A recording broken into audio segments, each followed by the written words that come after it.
राजभवन में खड़ा हूं, मैं फिर वहीं पर आता हूं। रामचरितमानस पढ़िए अपनी दादी के पास बैठ के, अपने दादा के पास बैठ के। राम का धैर्य देखिए। राम का धैर्य विष्णु का धैर्य नहीं है। मुझे क्षमा करें, भगवान है विष्णु, लेकिन वो तटस्थ धैर्य है। आराम से लेटे हुए हैं क्षीर सागर में, शैया बना के प्रेम पूर्वक। माता लक्ष्मी पैर दबा रही है, ऊपर शेष नाग का फन है। देख रहे हैं दुनिया में चल क्या रहा है, मूर्ख कर क्या रहे हैं, ये हो क्या नाटक रहा है। राम का धैर्य तो जीवित रहते हुए उसी व्यवस्था का धैर्य है। राम को प्रोवोक करने की एक हरकत दुनिया नहीं छोड़ी। पुत्र के रूप में सोचिए वो लड़का कैसा होगा, वो व्यक्ति कैसा होगा जिसका राज्याभिषेक होना जा रहा है और एक साइड में पता चला कि वन चलो कपड़े उतारो, अब ये वलकल पहनो, पत्नी को लो और निकलो। कितना कठिन समय। लेकिन राम राज्याभिषेक होगा, मैं राजा बनूंगा, इस पर प्रसन्न नहीं है, और मुझे वनवास मिल गया, इस पर दुखी नहीं है। यही राम होना है, यही राम होना है।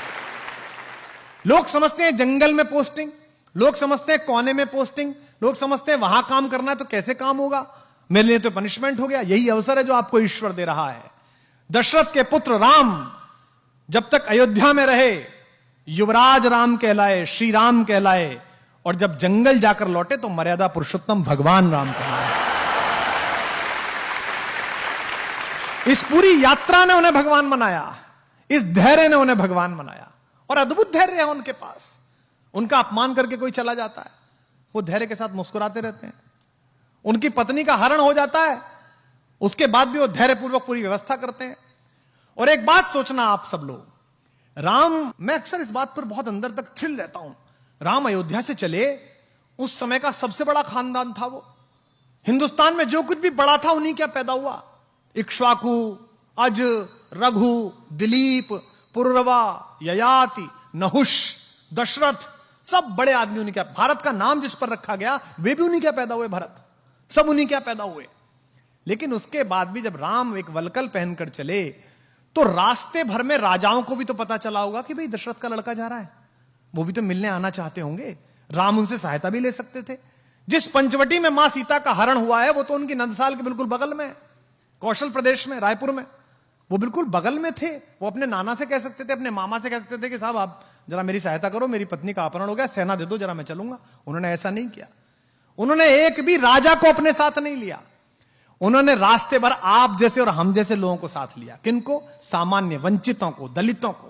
उन्होंने वनवासियों को साथ लिया, उन्होंने मल्लाहों को साथ लिया, उन्होंने मां शबरी का आशीर्वाद लिया, उन्होंने केवट को साथ लिया, उन्होंने वंचित सुग्रीव को गले लगाया, क्योंकि वो जानते थे कि जिस अनाचार से वो लड़ने के लिए जा रहे हैं वहां धनिकों की और राजाओं की नहीं, सदाचार की आवश्यकता पड़ेगी, वहां आत्मा की दीप्ति की आवश्यकता पड़ेगी।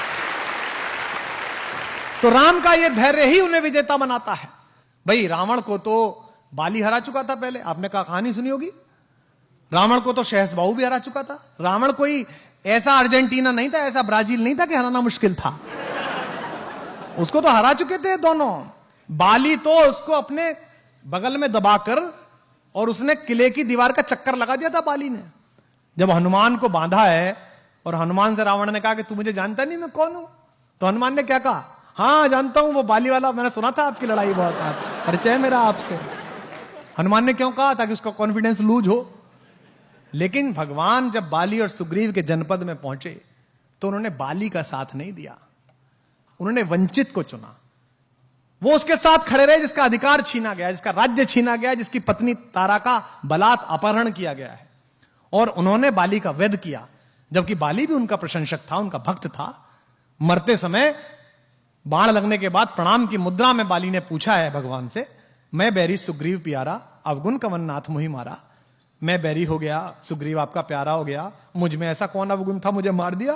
तो राम ने उसको उत्तर दिया कि अनुज वधु भगिनी सुत नारी, छोटे भाई की पत्नी, भगिनी बहन, सुत नारी बेटे की पत्नी, सुन सठ कन्या सम ए चारी। हे मूर्ख, ये चारों बेटी के बराबर होती हैं। इन्हें कुदृष्टि बिलो कहीं जो है, इन्हें गंदी दृष्टि से जो देखता है उसका वध करने में पुण्य मिलता है, पाप नहीं होता है। ये उसको उत्तर दिया उन्होंने भगवान। अगर भगवान की विजय अपने लिए होती, अगर धैर्य ना होता तो वो बाली को लेकर चल देते। बाली हरा चुका था, उन्होंने कहा नहीं बाली तू नहीं चाहिए, तू नालायक है, तूने इस छोटे भाई को मारा है, इसकी पत्नी का हरण किया, मैं तेरा तो वध करूंगा, ये वंचित है, इसे लेके चलूंगा। तो राम ने क्या किया? राम के साथ जितने लोग हैं, राम का धैर्य अद्भुत है। और यहां जो अध्यापक है उनसे निवेदन है, राम की लीडरशिप क्वालिटी अद्भुत है। राम ऐसे ही राम नहीं बने हैं। मत पढ़िए हिंदू होकर, इस परिसर में बहुत सारे इस्लाम मतावलंबी हमारे दोस्त बैठे होंगे और किसी जाति धर्म के लोग बैठे होंगे, कहानी की तरह पढ़िए और फिर देखिए कि राम जैसा लीडर कहीं नहीं है। वो उस व्यक्ति की क्वालिटी को डेवलप करते हैं, उसे इंस्ट्रक्ट नहीं करते। उन्होंने सुग्रीव की क्वालिटी को डेवलप किया।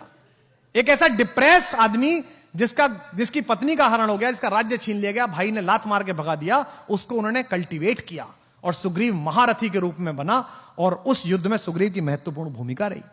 जिस समय हनुमान लंका के लिए रवाना हुए, आप रामचरितमानस पढ़िए, अध्यात्म रामायण पढ़िए, श्रीमद् वाल्मीकि रामायण पढ़िए, कंबन की रामायण पढ़िए, कहीं नहीं लिखा हुआ कि उन्होंने हनुमान से क्या कहा कि तुम क्या करना। आज हम कितने फ्रस्ट्रेटेड हैं। आज हम लीडरशिप डेवलपमेंट की बात करते हैं, हम ड्राइवर को एक जगह भेजते हैं सामान लेने के लिए, 5 बार बताते हैं उसे, क्योंकि हमें उस पर भरोसा नहीं है। हम उसकी लीडरशिप डेवलप नहीं होने देना चाहते। राम लीडरशिप डेवलप करते हैं। राम ने हनुमान को नहीं बताया कि तुम्हें वहां जाके क्या करना है। उन्होंने कहा बस जाकर देख कर आओ कि सीता कैसी है, कहां है, और उन्हें आश्वस्त करके आओ कि मैं आऊंगा। 2 बातें। इसके बाद का जो पूरा घटनाक्रम है, छोटा सा रूप बनाना, अंदर जाना, लंकिनी को मारना, मां सीता को वो मुद्रिका देना, फल खाना, खुद ही गिरफ्तार हो जाना, आग लगा देना। आग लगाना मतलब वो राम का विजिटिंग कार्ड दे के आए। हाँ, मतलब बता के आए वो कि जो आ रहा है हम उसका कार्ड है। मैनेजमेंट का बेस्ट उदाहरण है हनुमान। एम्प्लॉयर का 1 रुपया खर्च नहीं कराते वो, 1 पैसा नहीं। भगवान ने कहा कि वहां जाओ, खुद ही टेक ऑफ, खुद ही लैंडिंग, और सारा पैसा हनुमान का, उसका रावण का। भाई हनुमान जबरदस्ती गिरफ्तार हुए स्वयं में देखने के लिए कि कौन है, तो कहा गया भाई इसकी बानर को पूंछ से बहुत प्यार होता है, इसकी पूंछ पे कपड़ा बांध दो। कपड़ा किसका? रावण का। बोले इस पे तेल लगाओ, तेल किसका? रावण का। जली किसकी?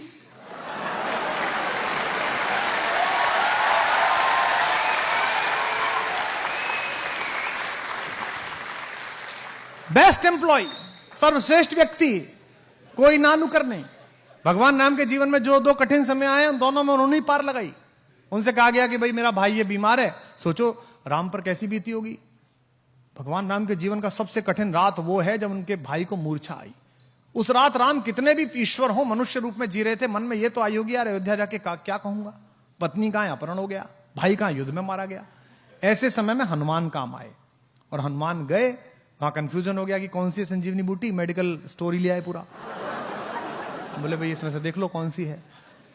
तो 2 बातें हुई, पहली हुई जिज्ञासा, दूसरी हुई धैर्य, तीसरी हुई आपको क्राफ्ट करने वाले लोगों में कि आप लीडरशिप डेवलप करें, आपके अंदर नेतृत्व की क्षमता डेवलप हो।